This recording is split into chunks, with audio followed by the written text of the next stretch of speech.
Boa noite, gente.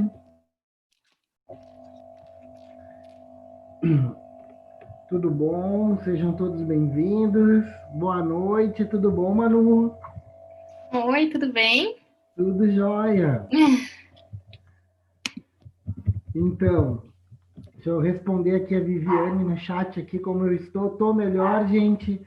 Há 2 semanas atrás eu fui acometido pelo Covid, mas sobrevivi, estou aqui, graças a Deus, me recuperei super bem, né? E para a gente começar com o pé direito, hoje eu convidei a doutora Manuela, que é a minha amiga, né? A gente se conhece desde o tempo da graduação, né, Manu? Manu me conheceu quando eu era magrinho e cabeludo, né, Manu? Agora eu tô gordinho, careca, né? O tempo passa, né? É um prazer te ter aqui conosco hoje para a gente conversar um pouquinho sobre a radiologia, entender um pouquinho mais sobre a tua especialidade, te conhecer, né? Conhecer o teu trabalho, principalmente voltado hoje para o tema que é a ultrassonografia, né? Então, quero te agradecer e a fala é tua, Manu. Seja bem-vinda aí. Manu, eu acho que tu não abriu ainda o teu áudio. Tá, agora tá me ouvindo. Agora sim. Tá, então tá.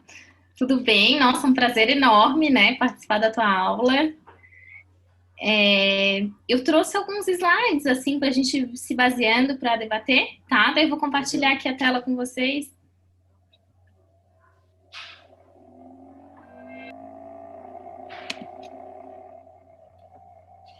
Só pra gente se baseando em alguns tópicos que eu julguei importantes, né? Ótimo, Então maravilha. eu vou começar me apresentando, né? Então, meu nome é Maria Manuela, né? Mas a gente se conhece por Manu mesmo. Eu sou graduada pela Unisul, me formei em 2013 em medicina. Trabalhei também por um período como clínica e fiz a especialização. 3 anos depois de formada, comecei a especialização em radiologia.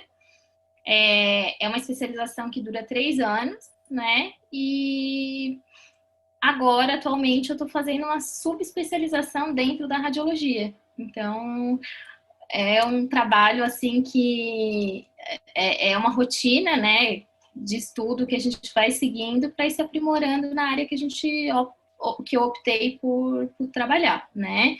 Então, aqui é um resumo que eu fiz, né? Para a formação de um radiologista no Brasil, então é exigida a formação, né, a graduação em medicina, a residência ou especialização, ela tem duração de 3 anos, e depois a gente costuma fazer uma subespecialização por área, né? Ela não é exigida, mas grande parte dos radiologistas faz. Então, pode ser em neuro, em músculo, em medicina interna, que envolve mais abdômen, tórax, e aí a gente vai se afunilando para se aprimorando na especialidade, né? Outras especialidades médicas também podem realizar ultrassonografia, o Colégio Brasileiro ele admite, então, por exemplo, cirurgião vascular, fazendo Doppler de membros inferiores, membros superiores, médicos ginecologistas também hoje fazem muita ultrassonografia, né, principalmente nessa parte de medicina fetal. E eu trouxe, né, mais para a gente ter essa informação fora aqui do Brasil, mais para a América do Norte, Estados Unidos e Canadá. Quem executa o exame de ultrassonografia é o técnico. Então, um técnico que ele é formado para isso. São 2 anos de curso que eles fazem só para aprender a aquisição das imagens. E eles fazem isso primorosamente, né? Então, tem uma sala onde ficam os radiologistas, os médicos radiologistas, o técnico executa, faz o exame de ultrassonografia, leva as imagens, mostra para o radiologista, informa se tiver alguma dúvida, o radiologista vai lá e também executa o exame. E se não, o radiologista avalia as imagens que o técnico de ultrassonografia fez e a partir disso faz o laudo e os diagnósticos, né? Eu não sei se vocês já tinham visto alguma coisa a respeito disso, Não, chegasse a Manu. ver, Jonathan. Não, a gente Não? ainda não tinha visto sobre como que funciona a legislação aqui. É importante a gente até entender isso, porque depois até eu tenho uma pergunta para conversar contigo como é que é aqui no Brasil, né? Como que funciona Uhum. isso, né? Então, tá. Em relação, assim, o papel da fisioterapia com a ultrassonografia, é importante que vocês entendam que o ultrassom é um exame de baixo custo, é um exame que ele é extremamente disponível, então ele tem que ser muito utilizado realmente, né? E eu acho importante vocês entenderem um pouquinho de como funciona o aparelho, né? De quais as limitações que o exame de ultrassonografia tem também, e que cada exame que é solicitado, hoje o fisioterapeuta ele pode solicitar exames, né? Os planos eles aceitam, né? A maior parte dos planos aceita a requisição pelo fisioterapeuta. E a gente tem que ter uma ideia de que o exame que a gente está pedindo, ele gera também uma ansiedade para o paciente. Então, a gente tem que ter conhecimento daquilo que a gente está pedindo. Então, a partir do momento que o fisioterapeuta vai pedir também, ele tem que procurar pedir com propriedade, porque, por exemplo, toda mulher que vai fazer um exame de mama, uma ultrassom de mama, ela vai ansiosa para aquele tipo de exame, né? E às vezes a gente acaba gerando uma ansiedade e um exame que às vezes é pedido à toa, se ele não for bem recomendado, né? Bem como também o custo, que isso traz custos para o plano de saúde, traz custo para o SUS também. Então, a gente tem que ter conhecimento daquilo que a gente hoje é autorizado a fazer, né? Então, eu acho que o fisioterapeuta ele tem capacidade, tem capacitação para esse tipo para fazer a solicitação, só que eu acho que a tua disciplina, Jonathan, pode trazer essas informações também, que para o fisioterapeuta tem cada vez mais propriedade para aquilo que está pedindo, né? Isso serve para os médicos também, né? Que a gente vê também muitos pedidos que não estão pedidos da forma correta ou que são feitos à toa, de exames a mais que o paciente não precisaria fazer. Em relação à execução, eu acho que é um tema bem difícil da gente debater aqui, né? Do fisioterapeuta, né, como é que vai ser feito. Hoje no Brasil, o fisioterapeuta ele não executa o exame de ultrassonografia, né? Não digo que isso vai ser para sempre assim, mas hoje é a nossa realidade, né? Acho que o assunto ainda muito sobre isso, porque o ultrassom ele é um exame que ele envolve um conhecimento de protocolos, um conhecimento da aquisição das imagens, dos padrões de imagem, dos diagnósticos diferenciais. Então, não é só ir lá e fazer, né? Que isso a gente vai se com as imagens, quando a gente vai entendendo, é uma questão de treinamento, a execução das imagens, mas não é só fazer o exame, mas sim também ter o conhecimento de todos os diagnósticos possíveis, enfim. Né, como é que vai prosseguir a investigação diagnóstica. Trouxe um pouquinho do aparelho, né? Então, aqui a gente tem um transdutor, né? O transdutor ele é ligado por um cabo de força. Esse cabo de força ele sofre um estímulo elétrico e a partir disso os cristais que ficam aqui nessa base do aparelho de ultrassonografia, que é uma borrachinha que fica aqui em cima deles, esses cristais eles vibram, se deformam, né, quando eles são eletronicamente estimulados e geram um pulso sonoro. E esse ultrassom, esse pulso sonoro, interage com o tecido, né? E a partir disso, esse eco, esse ultrassom, né, ele é refletido, esses menos cristais piezoelétricos, eles são distorcidos por esses ecos e geram um impulso elétrico que vai ser transmitido e que vai formar essa imagem em escalas de Singer. Então, aqui bem simplificado, só para a gente ter uma ideia da formação, como é que é formada a imagem de ultrassom. Então, deixa eu só tirar daqui. Cada tecido, ele vai atenuar o som de uma maneira diferente e o ar, ele atenua o som mais do que os outros tecidos, né? E o gel, ele é muito importante para isso. O gel, lógico, ele ajuda também na hora de deslizar o aparelho, né? Mas ele é muito mais importante porque ele é à base de água e ele tira essa interface entre o ar e o corpo, né? E a água que fica ali nessa região e com isso o som ele ultrapassa. E aí aí a gente consegue realmente que seja formada a imagem. Então, esses aqui são os transdutores que a gente utiliza, né? Eles têm uma frequência, esse aqui, que é um transdutor convexo, ele é um transdutor de baixa frequência, então ele tem uma maior penetração, é esse tipo de transdutor que a gente utiliza para fazer a ultrassonografia de abdômen, então a gente tem que ver os órgãos que estão mais profundos um pouco. E já esses aqui, esse aqui é um transdutor linear, que é um transdutor de alta frequência. Esse é o que a gente utiliza para outros exames, por exemplo, de parede abdominal, que é mais superficial, de tireoide também. Então, esse aqui é o que a gente opta por utilizar para esse tipo de exame. Para ultrassonografia também de músculo, de ombro, a gente utiliza esse transdutor aqui. Pele também, tá? Quando a gente faz o exame de ultrassonografia, a gente segue determinados protocolos, né? Então, a gente tem uma sequência de órgãos que a gente avalia em cada um dos tipos de exame, e esses protocolos foram formados pelo Colégio Brasileiro de Radiologia. Então, tem o mínimo de aquisição de imagens que a gente tem que fazer para cada tipo de exame solicitado. E aí a gente faz aquele base, e mais se tiver alguma alteração, daí a gente foca na alteração e faz essas imagens a mais. Mas a gente segue realmente alguns protocolos, né? Então, a gente nem todo radiologista faz todos os tipos de ultrassonografia. Então, tem radiologistas que focam mais na parte de saúde da mulher, que fazem só mama, transvaginal. Tem aqueles que fazem mais a parte de músculo, de ombro, de punho. Enfim, cada tipo de ultrassonografia, o radiologista ele sai capacitado, mas como a gente vai cada vez se aprofundando mais, né, o corpo humano ele é extremamente complexo, então a gente acaba focando nas áreas que a gente gosta mais e que a gente tem maior habilidade.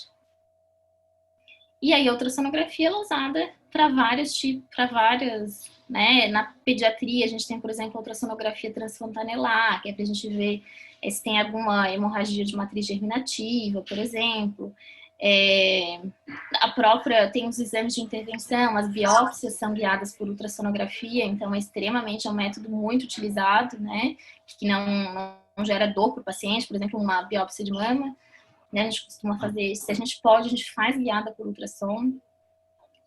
Ultrassom para a beira do leito também hoje é muito utilizado, para acesso central, enfim, ou às vezes o paciente está muito debilitado, não dá para levar para tomografia, para ressonância, a gente faz muito ultrassom à beira do leito na UTI, né?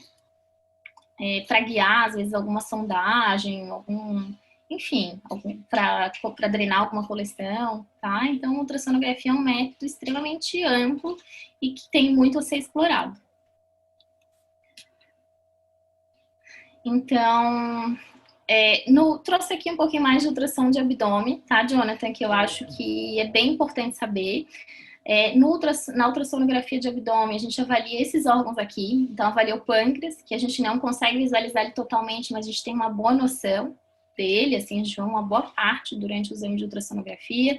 A gente avalia muito bem o fígado, os vasos hepáticos, né, veia porta, as veias hepáticas, né, a esplênica também a gente vê muito bem. O hepatocolédoco, porque às vezes a gente tem algum cálculozinho que pode ir para o colédoco, então a gente também consegue ver na ultrassonografia. A vesícula biliar, esse é o exame melhor que tem para avaliação de vesícula. Os rins, o baço, a aorta, a veia cava e a bexiga. Então, esses são os órgãos base que a gente vê em todo o exame de ultrassonografia de abdômen. Tá? E é bem importante vocês gravem isso, que o ultrassom de abdômen total, ele é diferente do de parede abdominal. Então, quando eu quero avaliar alguma hérnia, eu vou pedir ultrassonografia de parede e não de abdômen total. Tá? Que isso a gente pega muito, assim. Claro que para o paciente que já veio aqui e tal, a gente olha a parede também, né? Porque a gente quer facilitar também a vida do paciente, mas o pedido correto é parede abdominal para ver hérnia, tá? Que lembra que eu uso aquele transdutor que é diferente. Então, para ver o abdômen, os órgãos, eu uso aquele convexo que aumenta, que a profundidade é maior e a frequência é mais baixa, tá? Para ver parede, eu já uso aquele linear. Então, no pâncreas eu procuro massas, procuro coleções. No fígado eu utilizo muito para avaliação de gordura, de esteatose hepática. É utilizado também para rastreio de carcinoma hepatocelular no fígado, então aqueles pacientes com cirrose, com hepatite, eles têm que fazer. Tem alguns protocolos que trazem pelo menos de 6 em 6 meses os pacientes fazerem rastreio. Para avaliação de nódulos hepáticos, quando tem alteração também de transaminases no laboratório, a gente avalia muito bem o fígado pelo ultrassom. Então, aqui eu trouxe algumas imagens, né? Então, aqui é uma imagem do parênquima hepático, em que a gente vê que ele está mais ecogênico, ele está mais branquinho do que deveria ser. Então, aqui a gente tem um caso de uma esteatose hepática. Aqui a gente consegue comparar, ó, aqui a densidade, aqui eu tenho o fígado, e aqui eu tenho o rim, e aqui eu tenho o fígado. Olha a diferença, né? O fígado, ele devia estar mais pretinho tanto quanto o rim é. Então, aqui eu tenho uma paciente que tem esteatose hepática. Os nódulos hepáticos também, né, a gente classifica, pelo menos a gente já consegue. Esse aqui, por exemplo, ele é um nódulo que tem uma característica de um tipo que é a hiperplasia nodular focal. Então, a gente já consegue, pela ultrassonografia, sugerir o tipo para depois o paciente prosseguir a investigação com ressonância magnética, se for necessário, né? Avalio a vesícula biliar também, esse é o melhor exame. Na tomografia eu não vejo muito bem, mas pela ultrassonografia eu consigo ver cálculos, consigo ver espessamento da parede, inflamação, vejo pólipos também. Vejo aqueles cálculos que obstruem, que descem lá para o colédoco. Então aqui eu trouxe um exemplo, olha como fica um exame bonito, né? Que a gente tem a vesícula biliar e aqui a gente tem esses cálculos que estão produzindo uma sombra, né? São móveis, né? Essa é a diferença que a gente tem para um pólipo, por exemplo. Só que a gente precisa diferenciar um do outro durante o exame. Então, aqui a gente tem um pólipozinho na parede da vesícula biliar. Em relação aos vasos, né? Sinais de hipertensão portal, a presença de trombos, como, por exemplo, a gente tem um exemplo de uma veia porta, que ela está com um diâmetro aumentado. Também, quando a gente joga um Doppler nela, a gente vê que ela não tem fluxo, que a gente está diante de uma trombose de veia porta. Em relação aos rins, a gente avalia cistos, avalia os nódulos também. Aqueles cálculos que não são obstrutivos e que tem mais de 3 milímetros também, a gente consegue ver pelo ultrassom. Quando são cálculos muito pequenininhos, o ultrassom não ajuda muito, tá? Então, pode acontecer de eu fazer um ultrassom, não ver os cálculos que estão ali que estão no rim, e fazer uma tomografia e aparecer, porque por conta do tamanho do cálculo, né? O ultrassom ele tem algumas limitações.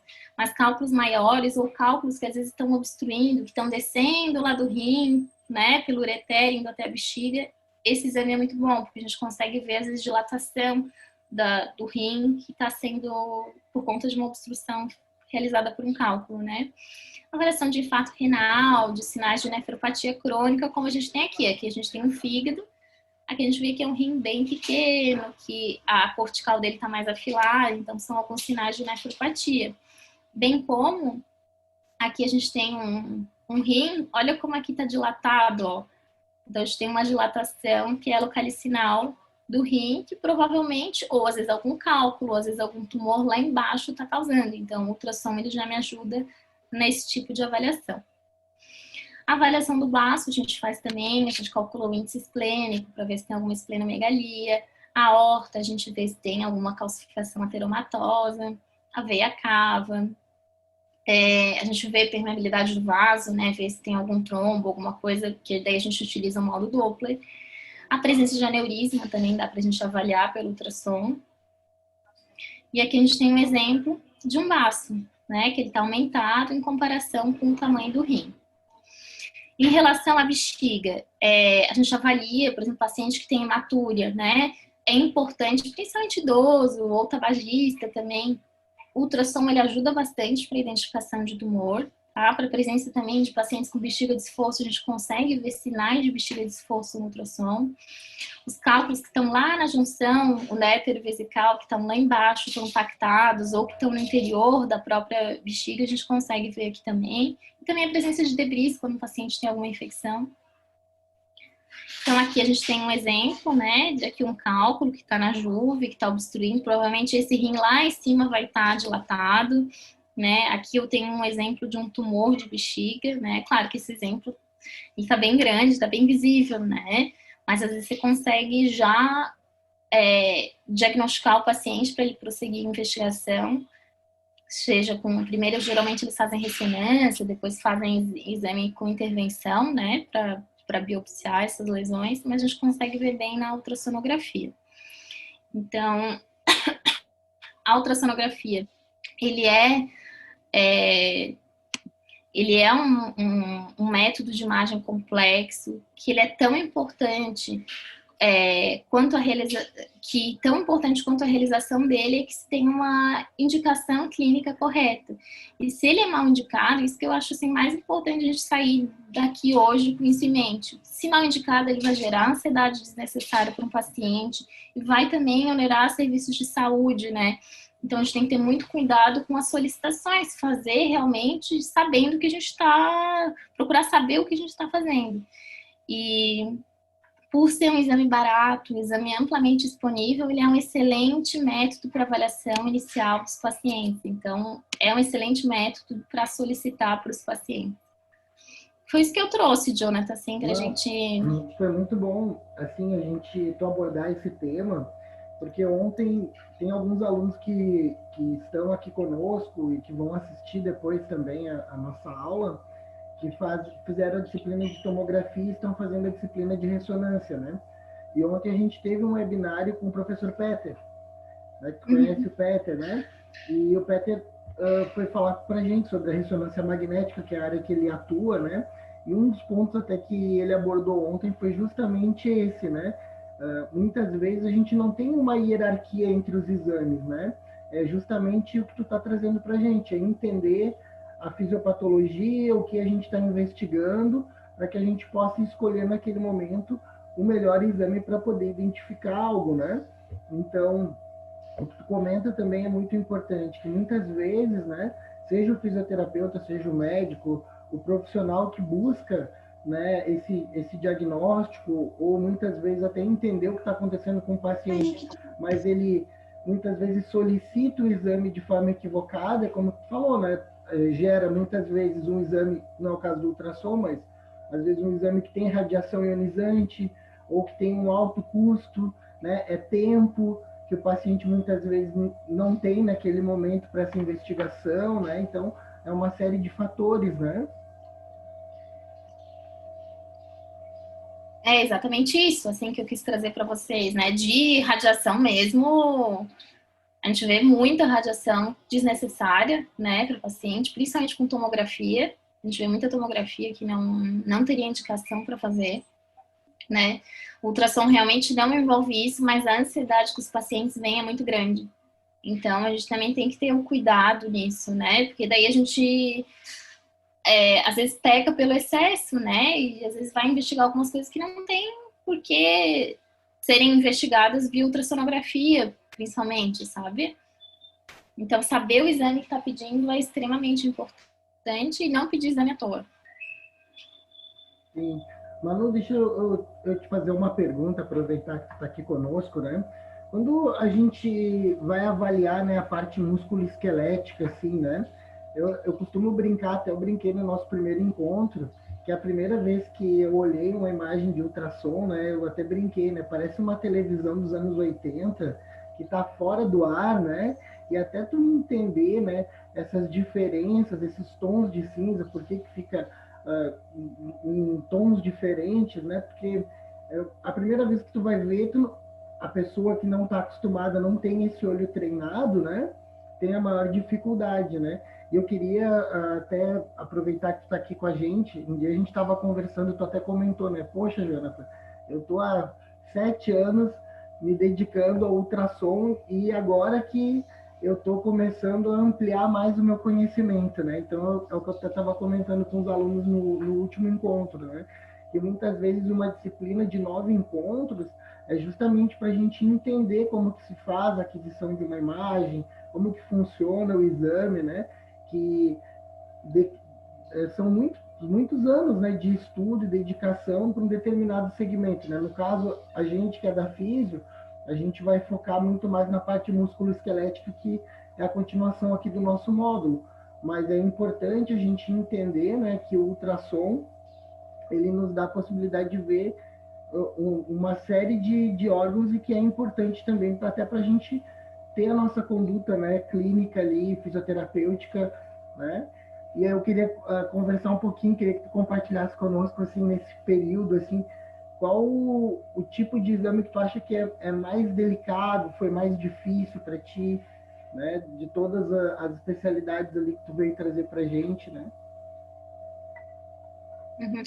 Assim, ó, de abdômen, Jonathan, eu tenho pegado alguns pedidos de fisioterapeuta também, tá? Pedindo abdômen. Então, por isso que eu até trouxe abdômen. Eu sei que músculo vai ser o que vocês mais vão atuar, né? Músculo, parede também, abdominal, né? Para questão das hérnias, mas diástase também, né? Mas abdômen eu tenho visto também, né? Fisioterapeuta pedindo, então eu acho importante né? saber. Sim, claro. Entendeu? E sobre a formação, sobre as, assim, ó, também, para mim, eu tive as mesmas dificuldades que qualquer outra pessoa vai ter na hora de que você começa a ver as imagens de ultrassonografia, né? É totalmente diferente. Mas aos pouquinhos, conforme você vai se aprimorando, e até quando você vai fazendo, por exemplo, trabalhando com a ressonância, com a tomografia, que são exames que você vê muito melhor os órgãos, né?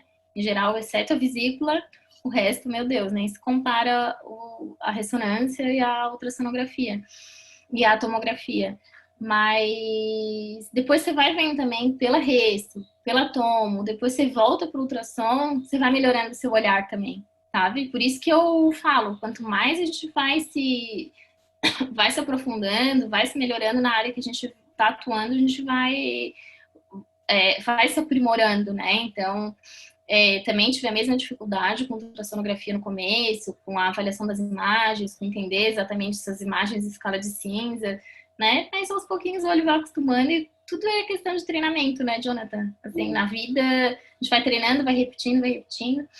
Em relação ao músculo, é uma área bastante difícil e específica. A gente tem muitos artefatos que a ultrassonografia faz, né? A anisotropia, que às vezes faz quando você vai avaliar algum tendão, né? Alguma avaliação ligamentar.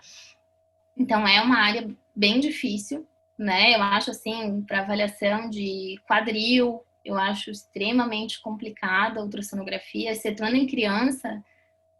Adulto é um exame que, assim, que eu não recomendo muito que se faça, porque a qualidade do exame é muito baixa, né? E dificuldade, assim, é que eu gosto muito mais de medicina interna, sabe? Dessa parte de abdômen, tórax a gente faz muito pouco, mas também eu gosto de fazer.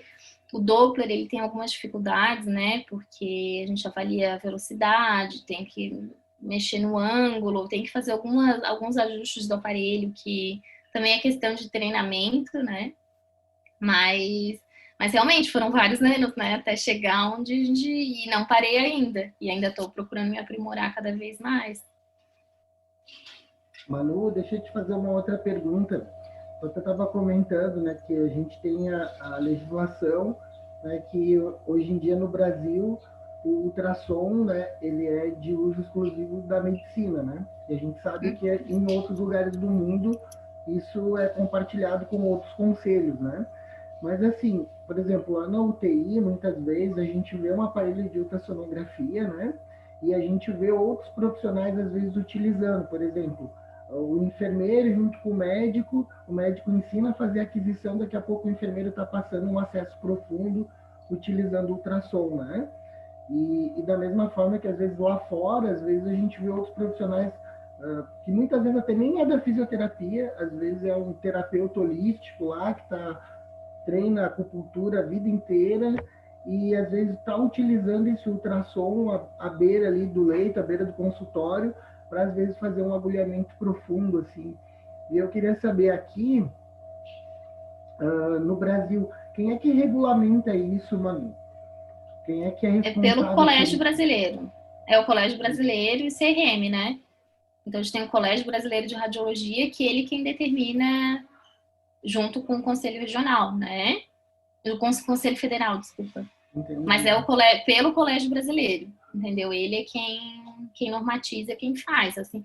Eu, na minha prática, não vejo muito, assim, enfermeiro fazendo, outros profissionais fazendo, assim, no dia a dia. Eu nunca me deparei com isso, tá, Jonathan?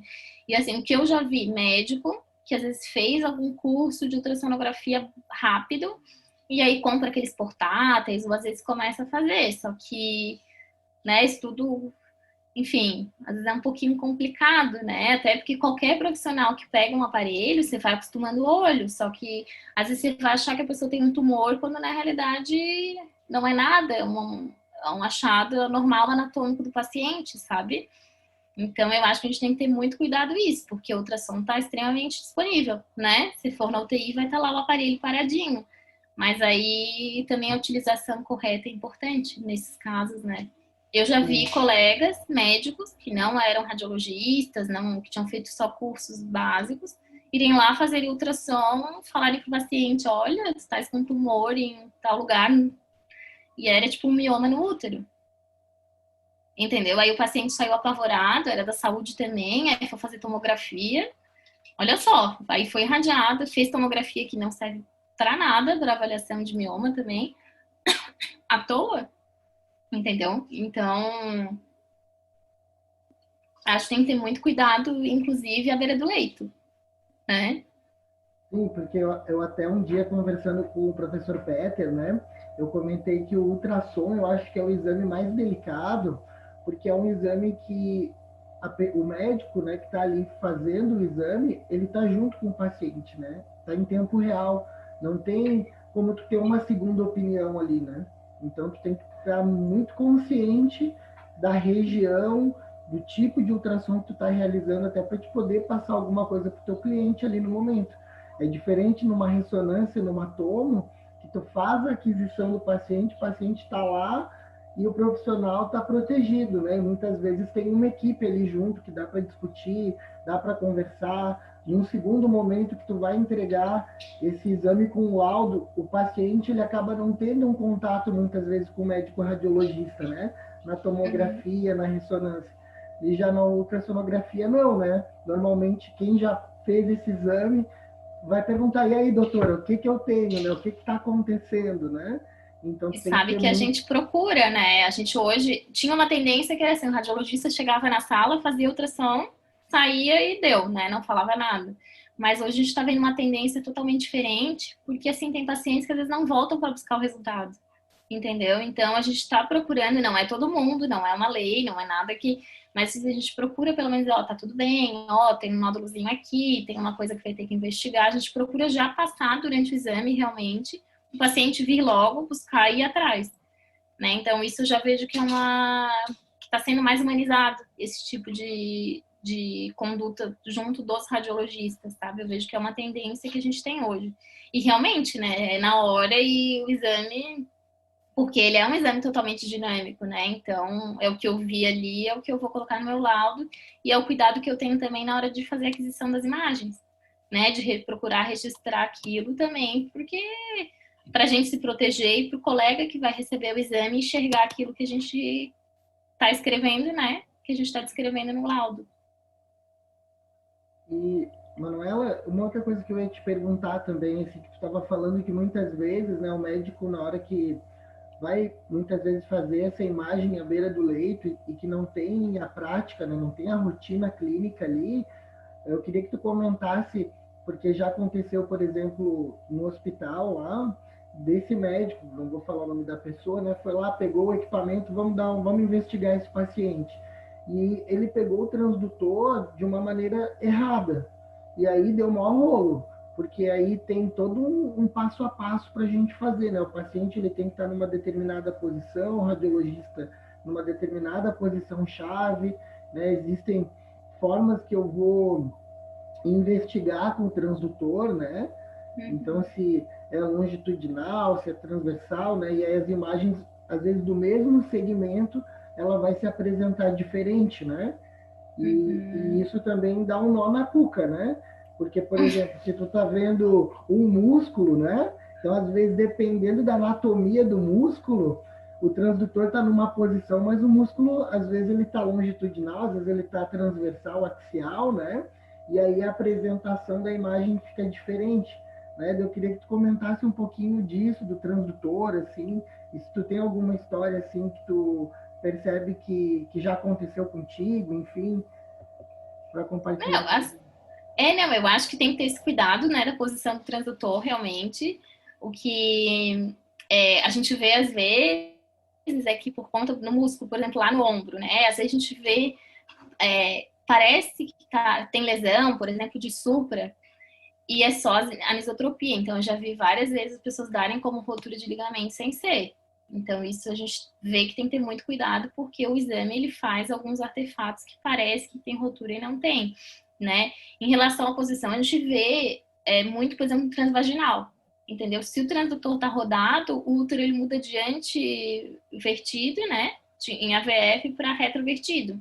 Então, se girou, mudou. E aí, na hora que o paciente vai colocar o DIU, por exemplo, se está virado, se está girado o transdutor, vai colocar, pode atrapalhar um pouquinho, entendeu? E no músculo da mesma forma, né? A gente tem um lado certinho para ver o aparelho, né? Geralmente ele tem No transdutor tem uma marquinha que a gente sente ele do lado, mas cada aparelho cada transdutor é de um jeito, né? Então a gente sempre faz o testezinho com gel, vê de que lado que tá, para ver se a gente tá pegando a imagem do lado certo. Porque realmente você vai inverter a posição do... Se você girar o transdutor, o que tá à direita vai ficar à esquerda, o que tá à esquerda vai ficar à direita, vai inverter totalmente o exame, né? Então, local de rotura, ou às vezes alguma lesão cutânea, alguma coisa assim, a gente vai ter uma posição errada, né? Tireoide é a mesma coisa, o lobo que a gente está avaliando, qual terço, se é o terço superior, médio ou inferior, vai inverter, o inferior vai virar superior. Então, assim, não cheguei a ver nenhum caso assim no dia a dia que eu me lembre agora, sabe? Para te falar. Mas realmente não é só pegar o transdutor para colocar de qualquer jeito, não. Você tem que saber de que lado você está fazendo. A frequência tem. O transdutor tem que ser o correto, né? Porque tem vários tipos. Tem esse endocavitário, que é que a gente utiliza para o transvaginal, às vezes tem o linear, que é que a gente utiliza para tireoide, para músculo. Esse que é o convexo, que é o que a gente utiliza para abdômen.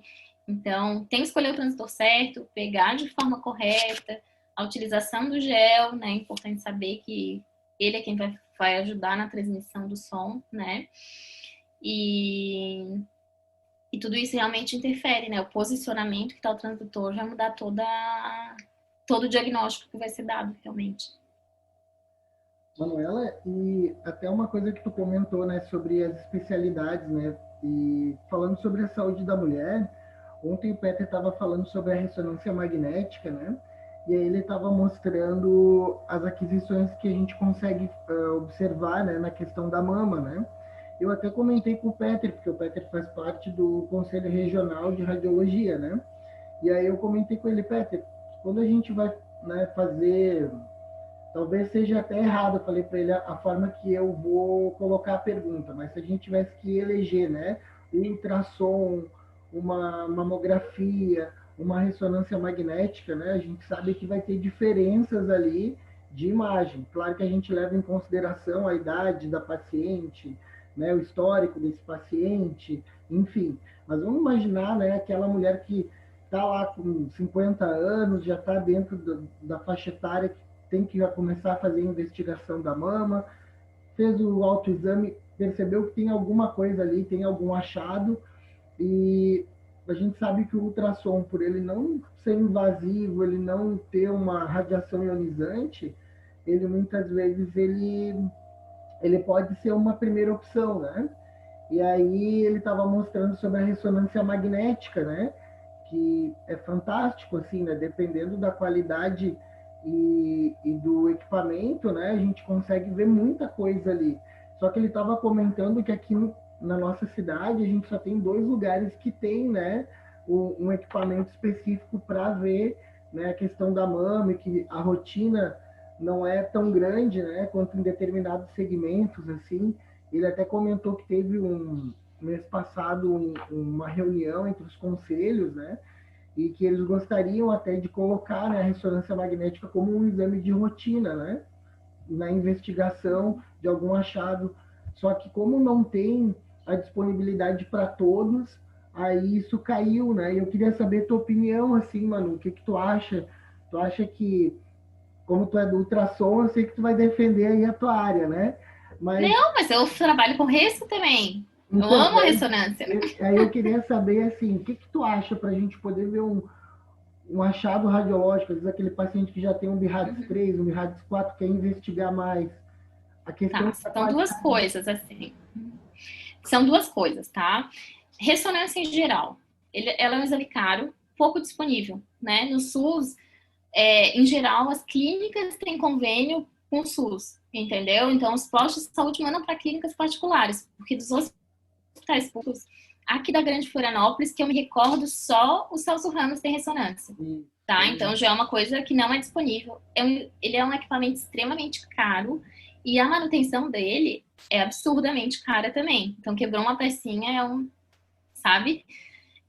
Então, não é uma coisa que tem como tem em todo lugar, porque tem que ter uma rotatividade grande de exames para ele ser rentável. Por isso que a gente não tem, senão todo mundo comprava uma ressonância, colocava na nossa cidade e, né, fazia exame. Mas não é assim, né? Ela gera um custo bem grande, tem que ter um número mínimo de pacientes rodando por mês para ela valer a pena existir naquele ambiente, né? Segundo, para mama. Especificamente para mama, eu não sou a favor que a ressonância seja um método de rastreio inicial. Excetuando pacientes jovens de alto risco, que ela já é hoje aceita como um dos métodos de rastreio, né? Pacientes acima de 30 anos, que têm alterações genéticas, né? Aquele BRCA1 e 2, elas têm indicação de fazer ressonância anual, tá? Mas assim, para o resto, não. Por quê? Dá muito falso positivo. A ressonância é um exame lindo, é um exame que traz muita informação, só que às vezes, na mama especificamente, tem várias áreas que podem realçar na ressonância e que não significam nada. Aí realçou na ressonância, vai biopsiar a mama, né? E aí, para biopsiar, vai fazer guiado pelo quê? Pelo ultrassom. Vai lá no ultrassom, não achou correspondência. Aí tem que fazer uma biópsia guiada por ressonância. Extremamente caro e pouco disponível. Aqui em Florianópolis, eu acho que só tem uma clínica que faz, tá? Isso até uns 2 anos atrás, só em Curitiba eu fazia. Aqui a gente nem tinha biópsia guiada por ressonância para mama. Aí vai lá, vai biopsiar e, em geral, não corresponde à malignidade esses achados de Reals. Entendeu? Assim, alguns são, mas nem todos.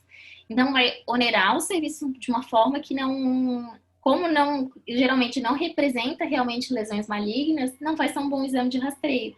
Agora, a mamografia, ela é sensacional para rastreio de câncer de mama, tá? Por mais que ela comprima, tem achados que a gente não encontra no ultrassom e só tem na mamografia, e tem achados do ultrassom também que a gente só não vê na mamografia. Então, são 2 exames que eles são suficientes para o diagnóstico, tá? Para o rastreio, assim, pegam a imensa maioria das lesões. E aí, se a paciente realmente viu alguma lesão de mama, já biopsiou, aí é interessante ela fazer ressonância para ver se não tem mais outras para o planejamento cirúrgico. Mas para rastreio, para a população, é um exame caro e que vai dar muito falso positivo. Então, vai trazer um estresse para o paciente, vai onerar o serviço, sem realmente trazer um retorno de um maior número de diagnósticos de câncer de mama maligno, né? De neoplasia de mama. Entendeu? Mas para próstata, por exemplo, já é diferente. A próstata, a ressonância é um exame maravilhoso. Então, hoje, assim, ela está sendo... paciente que tem, por exemplo, aumento de PSA, né, muito acima do normal, sem ter um sinal de prostatite, alguma outra causa, faz a ressonância. Na ressonância a gente já vê uma característica muito, muito específica para câncer, e aí é indicada a biópsia, que é guiada por ultrassonografia transretal, e aí a gente tem realmente essa funciona mais para rastreio do que a de mama, assim. Para a próstata eu já recomendo muito mais. Também, outra coisa, a gente faz hoje em dia o rastreio para tumor de fígado, né? Por ultrassonografia. Eu vejo que a ressonância é muito melhor, né? Só que aí a gente tem essa questão da disponibilidade do custo. Mas para mama eu já não acho que seja o melhor caminho, Jonathan. Manuela, deixa eu te fazer uma outra pergunta, uma pergunta mais técnica, assim, né, da rotina.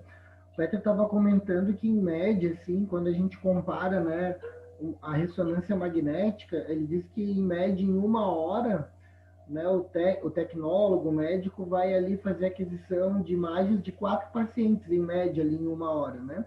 No ultrassom, qual é o tempo, por exemplo, assim, às vezes tu está lá no hospital, como é que funciona a tua agenda, assim? Só para a gente poder entender como é que funciona a rotina do radiologista, assim.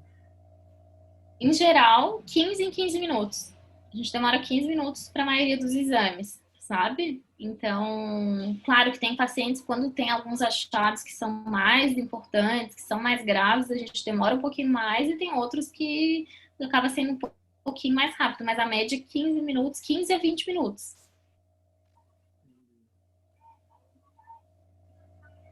Tá? São exames rápidos, né? Porque tu vai criando também olho clínico, né? Tu faz aumentando tua habilidade, então tu consegues em 15 a 20 minutos tu consegue diagnosticar bem e ver tudo que o protocolo exige, né? Para aquele tipo de exame.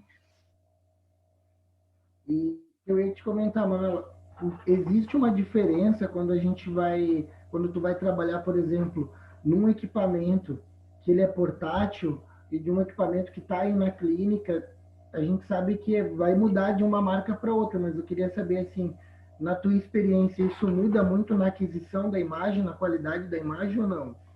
Muito, muda muito, assim. Mas tem alguns aparelhos portáteis que são muito bons, entendeu? Que a gente utiliza, que às vezes são até superiores do que alguns fixos que, né, que são muito antigos e tal, né? O que a gente tinha ali no Caridade era muito bom. Não sei se tu te lembras, Sim, aquele Caridade, ele funciona muito bem, assim, ele não salvava as imagens, mas a gente, para avaliação, que era local, que é para paciente UTI, que é por aquele momento, é excelente, né? Mas a qualidade de qualquer aparelho, seja fixo ou esses portáteis, é fundamental para a qualidade do exame. Entendeu? Aparelhos muito antigos vão ficando para trás, assim, muito. e Mas só Manuela, ser portátil não é ruim, entendeu? Tem vários entendi. portáteis que são bons. E a manutenção dos equipamentos, assim, a gente sabe que na tomografia, na ressonância, como tu falou, existe um período, né, uma rotina de tantas aquisições, e aí, conforme vai chegando naquele período, vem o pessoal e faz a manutenção, vai fazer um upgrade lá no equipamento. E no ultrassom, como é que funciona isso? Existe um período em que a clínica vai fazer uma avaliação do equipamento ou não? É que a gente vai. O que que acontece? Lembra aqueles cristais piezoelétricos? Eles vão gastando também.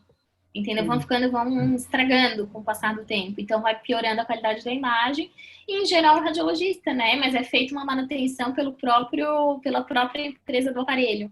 Entendeu? Ela mesmo, ela Troca o quem, transdutor, mas o equipamento o, em si mantém o mesmo. o que gasta são os cristais e também a tecnologia do aparelho vai ficando obsoleta, né? Então, a qualidade da imagem, aqueles pixels, aquelas coisas O de, software vai mudando, às é, vezes o transdutor já não é mais compatível com o programa e tem que trocar tudo.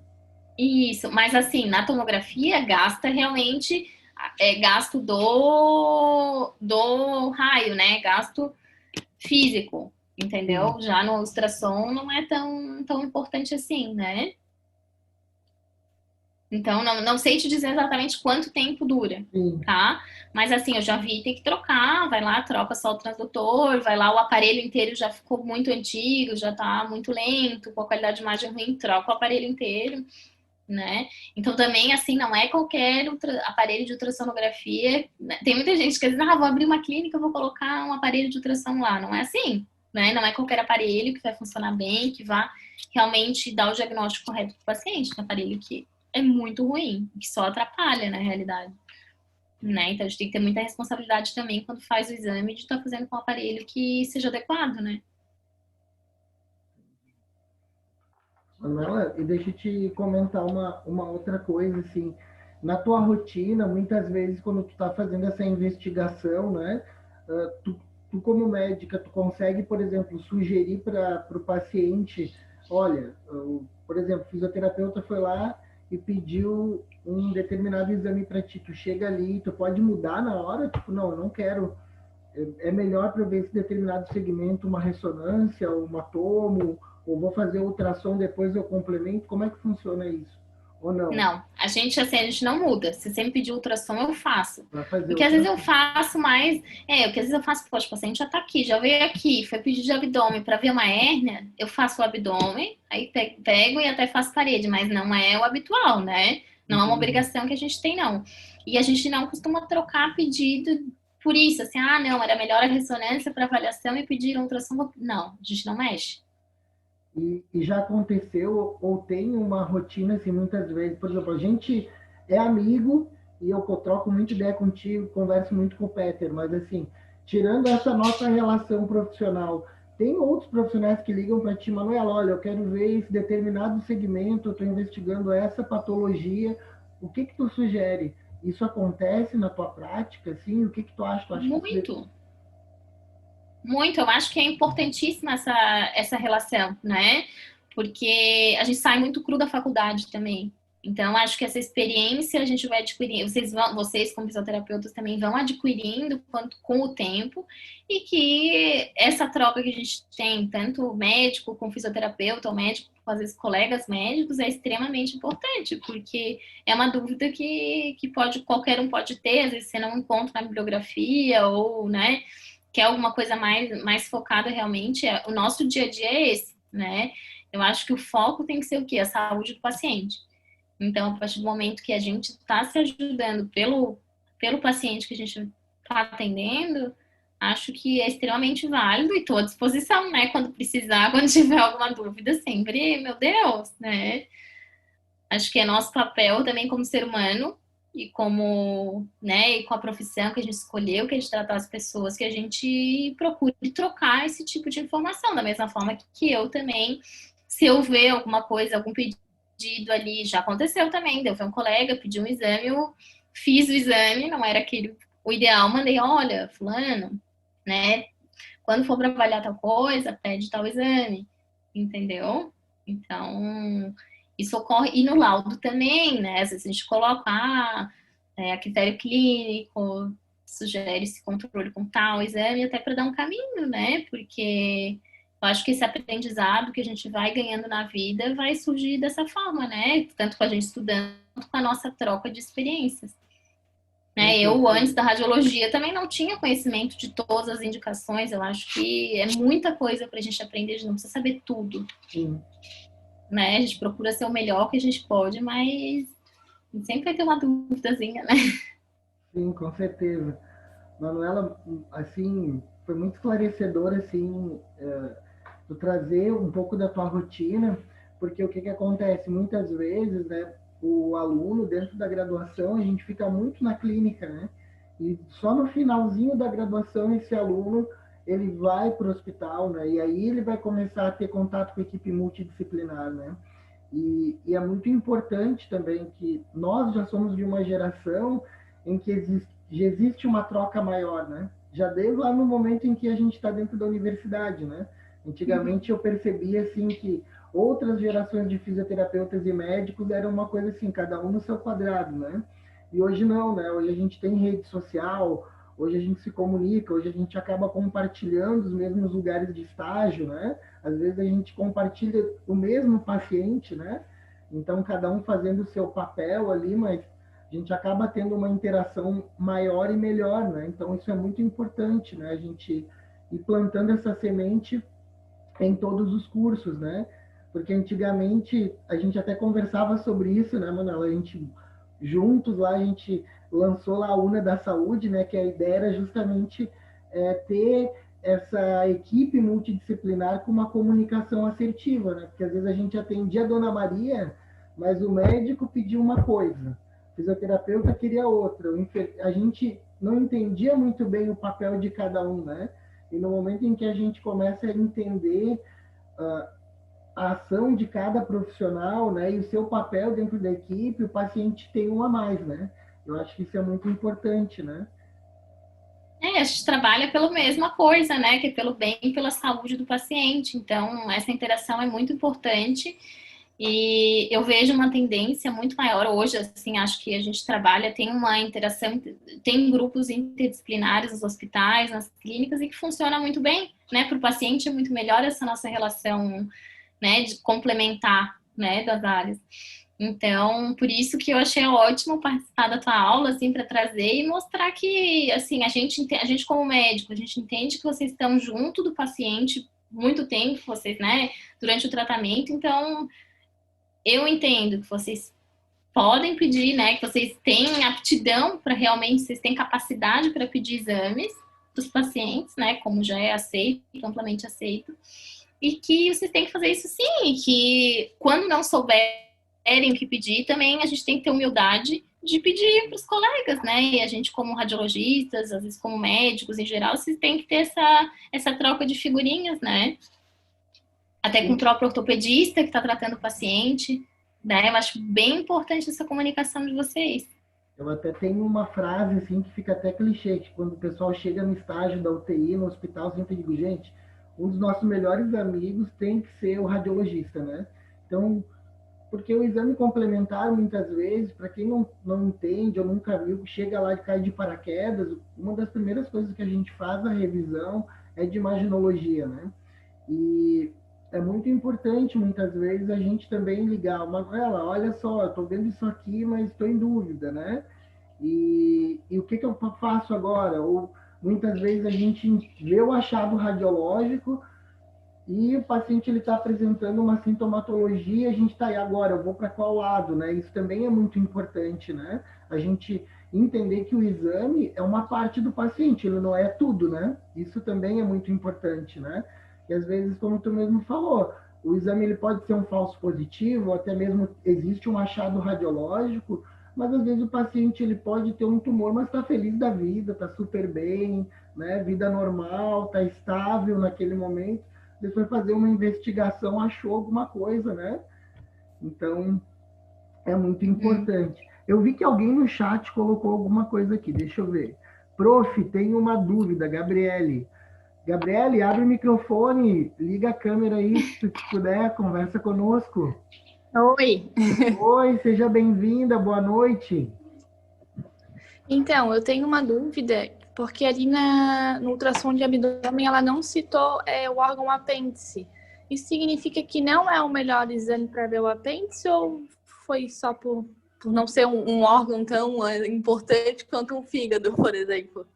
Tá, assim, ó, no dia a dia a gente não fica avaliando o apêndice, tá? Mas assim, na suspeita de apendicite, a gente pode avaliar via ultrassom, mas assim, tá numa emergência que tem tomógrafo e que não é criança que vai ser avaliada, procura usar a tomografia muito melhor do que o ultrassom, tá? Tem mais sensibilidade e assim, o cirurgião não vai operar só pelo ultrassom quando se trata de adulto.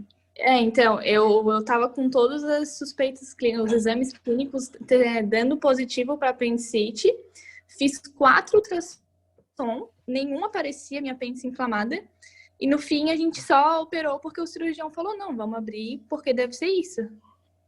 Nem na tomografia, mas fez tomografia? Não, ninguém falou para eu fazer tomografia, eles falaram que era gases e me deram um Luftal. Me deram. Ai, meu Deus. Não. É que às vezes o apêndice ele tá muito posterior, assim, muito atrás, e a gente às vezes não consegue ver no ultrassom, entendeu? Então, às vezes, mas criança, a gente procura, assim, como criança a gente procura irradiar muito pouco, né? Então, tudo quanto é exame, tomografia é muito raro a gente fazer, e quando a gente faz, a gente usa um método que vai irradiar o mínimo possível. Então, na criança, a gente tá com suspeita de apendicite, é ultrassom. Adulto, tá com suspeita de apendicite, vai direto para tomografia, que ela é muito mais sensível, né, muito mais rápido, e em geral os cirurgiões, eles não operam sem ter uma tomografia para ter uma noção da anatomia também, né, antes de abrir o paciente. Mas tem que ver onde tu tava, se tinha tomografia, às vezes é isso. Né? Mas, eu tava no Florianópolis, né? Um hospital que é pra ter. Às vezes tá quebrada lá, hein? Não, Pois brincadeira. Não sei exatamente por que não fizeram, mas tomografia, assim, sem dúvida é o melhor exame, tá? E de rotina, assim, se me pedirem ultrassom de abdômen total para esteatose hepática, sei lá, para avaliação, eu não procuro apêndice, porque eu só vou ver se ele estiver inflamado. Entendi. Tá bom, obrigada. Ô, Gabriele, deixa eu fazer uma pergunta que eu não entendi. Tu estava no hospital e aí estava com a suspeita de apendicite e fizeram a cirurgia? Não, só investigaram, foi isso? Não, daí eu fiz, aí me mandaram uma requisição para fazer ultrassom, eu fiz, não apareceu nada. E tu fez 4? Fui para casa com Buscopan, aí as dores não passavam, fiz mais um ultrassom, aí o cirurgião falou, olha, vamos abrir e ver o que é. No fim, abriram minha barriga sem saber o que era, mas era o apêndice. Ah, ainda bem. Mas que bom que achou. Pelo menos isso. Mas dói, hein, tadinha. Não, doía. E aí me falavam que era gases, e eu tomava Luftal, Buscopan e nada melhorava. Gente, alguém gostaria de aproveitar para fazer mais alguma pergunta, alguma curiosidade, tirar alguma dúvida? Viviane. Deixa eu ver quem mais está aqui conosco. Eu, prof. Oi, tudo bom, Jana? Seja bem-vindo. Tudo. Boa noite. Boa noite. Uma dúvida também parecida com a da Gabriele. Vamos usar os nossos próprios casos. Eu fiz semana passada pedido de da minha médica só para a questão de rotina mesmo. Ela me pediu um exame que eu nunca tinha feito, que é a ultrassom da tireoide. Daí eu fui lá e fiz, e a moça, na hora, me disse que eu tenho um nódulozinho no lado direito da tireoide, né? Daí, tem algum outro exame que eu possa fazer, ou o ultrassom é o único daí? Então, tem 2 órgãos que o ultrassom, ele é agora que eu me lembre, né? Mas assim, os 2 básicos que o ultrassom é o melhor exame. Vesícula, para avaliação da vesícula. Ah, tem outro, pera. Para avaliação da vesícula, para avaliação da tireoide e para avaliação testicular. Então, esses 3 melhor exame é a ultrassonografia. Tireoide, principalmente, assim, não ressonância, nada disso. É a ultrassonografia. E, assim, na ultrassonografia a gente segue muitos padrões, assim, para avaliação dos nódulos, sabe? Que nem tem o BIRADS da mama. O BIRADS vocês tiveram contato, né? A gente tem o TIRADS da tireoide e o CHAMAS, que são critérios que a gente utiliza para dizer a probabilidade de malignidade. Então, é um exame extremamente confiável, né? E que a gente tem uma grande resposta, uma grande correlação entre os achados de imagem e a patologia. Então, ele é suficiente, é ultrassom mesmo. E aí, dependendo do tamanho do teu nódulo e do aspecto, tu vai fazer ou uma punção para avaliação dele, ou vai fazer o controle ultrassonográfico, né? Mas, em geral, grande parte das mulheres tem nódulo de tireoide e é benigno, tá? Sim, eu nunca tinha feito esse. E nos exames de sangue, sempre tudo ok, né? Daí apareceu, aí amanhã eu levo até na endócrino para ver o que ela vai indicar. Assim, dependendo do tamanho e do aspecto, porque daí a gente vê ali na imagem, por exemplo, se o nódulo ele é mais alto do que largo, né? Quando a gente, enfim, no eixo antero-posterior, é um sinal de malignidade. Quando ele passa, assim, quando ele tem sinal de extravasamento extra-tireoidiano, né? Quando ele tem envolvimento extratireoidiano, outro sinal de malignidade. Quando ele é muito hipoecogênico, muito escuro, também sinal de... Então, cada um desses critérios, só trouxe para vocês terem uma noção, assim, a gente avalia cada uma dessas coisas para dizer se tem... Mas o exame é esse mesmo, né? É esse, mais esse, não tem. Uhum. E não tem relação laboratorial, assim, né? Nódulo de tireoide pode acontecer em qualquer um, é muito comum nas mulheres, tá? Sim. Ah, tá bem. Obrigada. Nada. Gente, mais alguém? Matheus, que é curioso pra caramba, Matheus.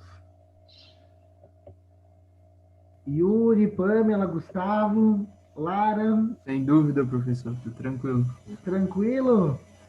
Querem aproveitar e tirar alguma dúvida, alguma curiosidade? Tá tudo certo, professor. Tá tudo certo? Pessoal, aqui a Lara colocou sem dúvidas também. Então, Manuela, quero te agradecer pelo teu tempo, né? Que eu sei que é corrido, né? Eu acho que tu tá na clínica, né, Manuela? Tô indo aqui. Acabei a agenda aqui agora. Então, quero agradecer, assim, a tua disponibilidade, teu carinho, a amizade, a parceria, tá? E vou te convidar para outros webinários, foi muito legal, foi muito bacana, né? E vou deixar depois o teu contato, quem quiser também, né, conversar contigo, né? Ter também você como Claro, pode passar meu WhatsApp também, entendeu? Né, Lógico. Alunos. Tu tem a tua E rede o que tiverem de também, dúvidas. né, Manu? Claro. Manuela Estrela, né? Com 2 L's. Então, Manu, mais uma vez, tá? Te agradeço de coração. Sei que foi corrido. Parabéns, que eu sei que tu fez a tua prova de títulos agora. Tenho certeza que já é um sucesso, né? Então, meu Deus, muito né? obrigado. Mas eu que agradeço, né? Foi um prazer participar da aula de vocês, da reunião de vocês, e estou à disposição, né? Se lembrarem de alguma outra dúvida, podem me mandar também. Eu acho bem importante essa nossa relação médico-fisioterapeuta, então, que vocês precisarem, eu estou inteira à disposição, tá? Atualmente eu estou trabalhando aqui na imagem, né? Então, se precisarem de alguma coisa aqui na clínica também, estou inteira à disposição de vocês, tá? Tá bom? Tá bom, obrigado. E aí combinamos outras, conforme vocês forem vendo, se surgirem mais dúvidas e tal, podem me mandar, tá bom? Tá ótimo, muito obrigado. Combinado. Manuela. Uma Nada. ótima noite a todos, Tchau. obrigado pela participação, beijo no coração de todos, muito obrigado, Muito obrigada, Manu, e a foi gente ótimo. fala do WhatsApp. Boa noite. Obrigada, valeu, muito bom. Tchau, boa Obrigado, noite. gente. Até mais. Tchau, tchau.